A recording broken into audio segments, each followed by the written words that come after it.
Sorry বাবু, আমি গতকালকে বাসায় এসে টায়ার্ড হয়ে একদম ঘুমাই গেছি। বাসায় এসে ঘুমাই গেছি। তোমাকে যেটা ফোন দিয়ে বলবো সেটাও বলতে পারি নাই। আম সরি বাবু, রাগ করেন। আমি বললাম তো বাসায় এসে ঘুমাই গেছি, সরি। আরে ভাই, তুমি কেন বুঝছো না? ফোনটা আমার হাতের কাছে ছিল না। ফোনটা আমার হাতের কাছে থাকলে আমি অবশ্যই তোমার ফোন ধরতাম। তুমি কি বলো, তোমার ফোন আমি ধরতাম না? কি যে বলো, আমার হাতের কাছে ছিল না। বিশ্বাস করো বাবু, বিশ্বাস করো, ফোনটা আমার হাতের কাছে ছিল না। তুমি কেন আমাকে বিশ্বাস করো না? তুমি কি আমাকে সন্দেহ করো? সারাক্ষণ আমার মাথায় অনেক প্রেশার থাকে, তুমি আমাকে তার উপর প্রেশার দিচ্ছ।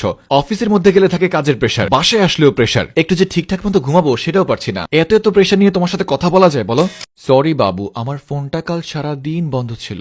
সারা দিন বন্ধ ছিল জানো, এই জন্য তোমার সাথে কথা বলতে পারি নাই। সরি বাবু, আমি সত্যি সরি। বললাম তো আমার ফোনটা বন্ধ ছিল গতকালকে। দেখো, আমাকে একটু বিশ্বাস করো। শুনো, আমার কথাটা তো শুনো। আমার ফোনটা গতকাল সারা দিন বন্ধ ছিল। আমি যে তোমার ফোনটা ধরে কথা বলবো সেই সুযোগই তো না, আমার ফোনটা তো বন্ধ ছিল। বাবু, আমি বাথরুমে ছিলাম। বাথরুমে থাকা অবস্থায় তোমার ফোন ধরতে পারি নাই। বাবু, আমি যে তোমাকে একটা মেসেজ করে বলবো সেটাও পারি নাই। সত্যি কথা, আমি বাথরুমে ছিলাম। তুমি বলো, বাথরুমে থাকা অবস্থায় তোমাকে মেসেজ করতে পারতাম? তোমার ফোন ধরতে পারতাম? বলো বলো বলো।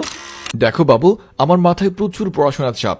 এত চাপ যে তোমার ফোনটা যে ধরবো সেই সময়ই পাই নাই। তোমাকে যে একটা মেসেজ করে বলবো সেটাও পারি নাই। সত্যি পড়াশোনার অনেক চাপ আমার। আজকে অফিসে অনেক কাজ ছিল, কাজের ফাঁকে তোমার ফোনটা যে ধরবো সেই সুযোগই পাই নাই। অফিসের এত কাজের মধ্যে তোমার ফোনটা ধরা যায় বলো? মেসেজ করে যে বলবো সেই সুযোগই তো পাই নাই। অনেক কাজের চাপ, অনেক কাজের চাপ। দেখো, গতকালকে আমার মাথায় অনেক চাপ ছিল, অনেক বেশি চাপ ছিল। চাপের কারণে কথা বলতে পারি নাই। আমি এক্সকিউজ দিচ্ছি না, সত্যি আমার মাথায় চাপ ছিল।